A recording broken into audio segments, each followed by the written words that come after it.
हलाला की बात करूँगी मैं। अनीशा बानो का एक केस अभी रिसेंटली उन्होंने हाँ, केस किया है। क्या है वो केस? हलाला सूर्य बकरा की 230 के अंदर है। मुसलमान कहते हैं कि हलाला नाम का जिक्र कुरान के अंदर नहीं है। मान गया मैं, हलाला नाम का जिक्र कुरान के अंदर नहीं है। हुँ, हमें हलाला नाम से कोई वास्ता भी नहीं है, तुम उसका नाम कुछ भी रख दो। हुँ, वहां जो 230 पे प्रक्रिया लिखी हुई है कि अगर किसी ने अपनी बीवी को तलाक दे दी हुँ, तो अब वो बीवी उसके लिए हराम हो गई। अब उसको अगर हलाल करना है तो पहले किसी और से उसकी शादी होगी, वो उसके साथ सेक्स संबंध पूरे करेगा कंप्लीट, फिर वो उसको तलाक देगा, तब वो आपके लिए दोबारा से हलाल होगी। हमें तो इस प्रक्रिया से तंगी है। हुँ। हमें हलाला शब्द से कोई तंगी नहीं है। तो ये हलाला जो प्रक्रिया है, ये कहाँ ये मेंशन? कुरान के अंदर सूरह बकरा की आयत नंबर 230, अच्छा, ये वहां पे कुरान में ये है। एग्जिट लिखा हुआ है हुँ, बिल्कुल। हुँ, उससे तंगी है, वो गलत है, उसको मानो ना, उसको खत्म करो आप। हुँ, हलाला शब्द से हमें क्या लेना है, उसका नाम तुम कुछ भी रख दो। हमें तो उस प्रक्रिया से मतलब है, वो प्रक्रिया गंदी है, हुँ, महिला के लिए अपमानजनक है। ऐसी चीजें इस्लाम से बाहर निकाल होना ही नहीं चाहिए। इस्लाम तो असल में जी। ये बाहर की कंट्री का संविधान है, इसको हम क्यों फॉलो करें। लेकिन सलीम जी, यहाँ हो चाहे बाहर हो, मुसलमान तो चाहे भारत देश में हो, चाहे पाकिस्तान में हो या मिडल ईस्ट में हो, हर जगह कहीं न कहीं पे किसी भी महिला का अपमान करना वो तो गलत ही है।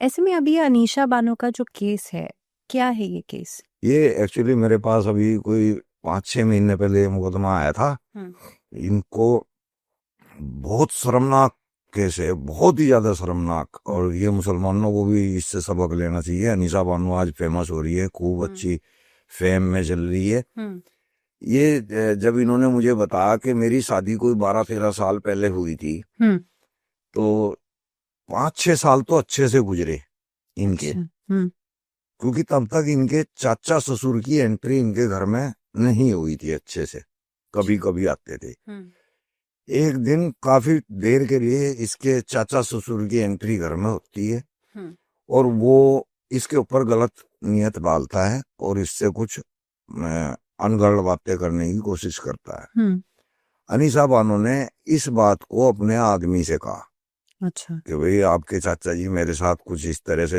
ये अच्छा नहीं है। तो उसने कहा कि ये तो नॉर्मल बात है, हमारे तो यहाँ चलता है, हम खुले आदमी हैं, हुँ, हम खुले विचारों के आदमी हैं, तो हमारे घर में तो ऐसा कुछ नहीं है, ये चलता है, दिमाग से निकाल दे। हुँ, और उसने फिर 1-2 बार हरकत की तो इसने फिर बताया, अच्छा, तो इसके ऊपर इनके घर में आपस में दोनों में इनमें मनमुटाव हो गया। हुँ, फिर बेचारी अपना सहन करती रही, चलता रहा। फिर कुछ दिन बाद इसके ससुर ने अच्छा, हरकत करनी शुरू कर दी इसके साथ। हुँ, अब जब ससुर ने हरकत की तो इसने फिर अपने घर वाले को बताया, तो उसने इसको मार पीटना शुरू कर दिया कि भाई तू मेरे ही बाप पे इल्जाम लगा रही है। अच्छा, और वो बात इतनी बढ़ गई कि वो बढ़ा कौन रहा था, इसका ससुर जानबूझ के अच्छा, गुस्सा दिला रहा था अपने बेटे को, हुँ, क्योंकि उसकी प्लानिंग थी। हुँ, उसने उसको अपने बेटे को इतना गुस्सा दिला दिया कि उसने इसको तलाक दे दी, अच्छा, 3 तलाक। अब 3 तलाक के बाद ससुर बोलता है अपने बेटे से कि भाई तूने बहुत गलत करा, तलाक देगा, हुँ, और अब ऐसा करते हैं, घर की बात घर में ही रख लेते हैं, उसका हलाला करा देते हैं, हुँ, मैं ही कर दूंगा, कहीं बाहर भी कराने की जरूरत नहीं है, हुँ, और उसको घर में ले लेते हैं।